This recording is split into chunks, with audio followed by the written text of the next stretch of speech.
জাতীয় শ্রমিক জোট শ্রমিক কর্মচারী ঐক্য পরিষদের ডাকে আজ বুধবার চট্টগ্রাম বন্দর অবরোধ কর্মসূচি পালিত হয়েছে। সকাল থেকেই বন্দর এলাকায় শ্রমিকদের বিক্ষোভ জড়ো হতে থাকে। অবরোধের কারণে আমদানি রপ্তানি কার্যক্রমে কার্যত অচলাবস্থা সৃষ্টি হয়।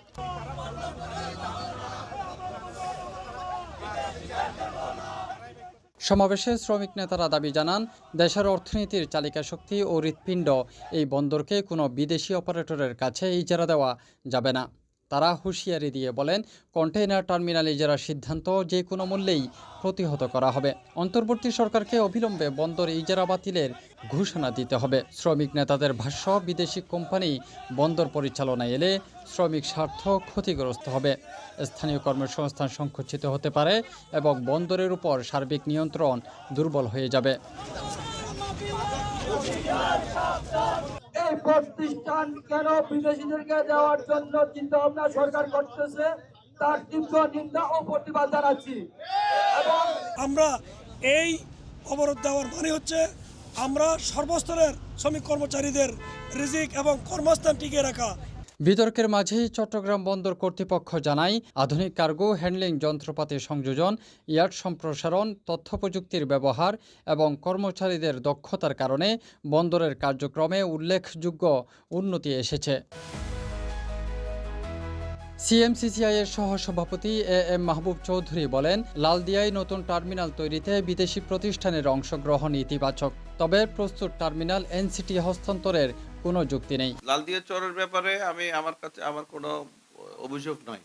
আমি সাধুবাদ জানাই এই নতুন জায়গাতে বন্দর করার জন্য যদি বিদেশিরা আসে, কিন্তু আমি এটা এনসিটি বা আমাদের তৈরি করা বন্দর এগুলা দেশের সম্পদ, এগুলা দেশের আয় হচ্ছে এগুলো দিয়ে। এটা তো দিনের মতো সত্য আপনার যে প্রতিদিন এখানে যে হ্যান্ডলিং হচ্ছে এবং প্রতি বছর 4,000 কোটি টাকা থেকে অধিক লাভ করে আমাদের দেশের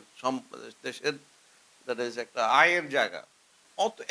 দেশের এত বড় বড় সংকট নিরসন জায়গা কাজ না করে এই বন্দর নিয়ে সবাই লাগে গেছে। এইটাই আমার কাছে আমাকে অবাক করে। অন্যদিকে আলহাজ শামসুল হক ফাউন্ডেশনের চেয়ারম্যান মোহাম্মদ নাসির উদ্দিন বলেন, বন্দর বিদেশিদের দিয়ে দেওয়া উচিত, এতে স্বচ্ছতা, গতি এবং আন্তর্জাতিক মানদণ্ড বাড়বে। পৃথিবীর বড় বড় বন্দরগুলো সব অন্য দেশেরা কন্ট্রোল করছে, অন্য দেশের কোম্পানিগুলো কন্ট্রোল করছে।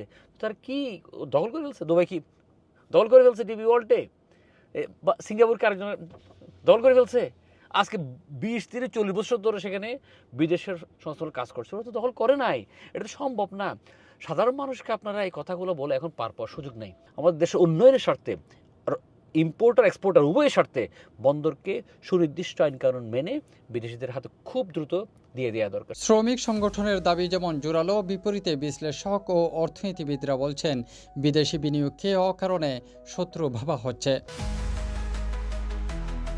নৌ ক্যাপ্টেন আতিক ইউএ খান বলেন, ডিপি ওয়ার্ল্ড আর মার্কস বিশ্বমানের পোর্ট অপারেটর, এরা এলে বন্দর উন্নয়ন হবে, দুর্নীতি কমবে। যারা ভয় দেখাচ্ছে তাদের আসল ভয় ধান্দাবাজির পথ বন্ধ হয়ে যাবে।